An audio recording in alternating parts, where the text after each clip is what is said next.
I'm out here with the Triumph shop, and Oren's kind of going over. He did the fork seals for me. Probably a few times. I don't know.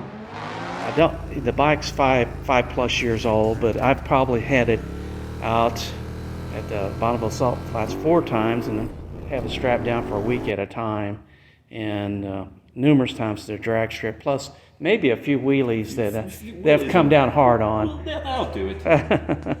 What was the hardest thing for you?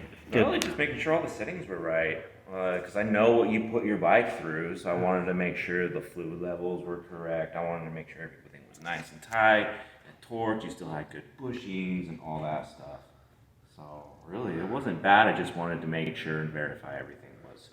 So I probably won't do it again unless I do end up going to Bonneville. And the only reason I'm probably going to Bonneville if I can get a supercharger, and We could do that for you.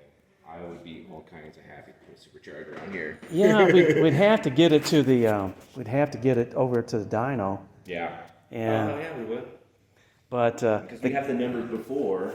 the guy that sells these the TTS superchargers, his name's Richard. He's over in England, and he's offered me a great deal to do one. Oh, really? Yeah, and actually he's thinking of coming about doing Bonneville too. Oh, that would be cool. But even a great deal, it's like probably $5,000. Yeah.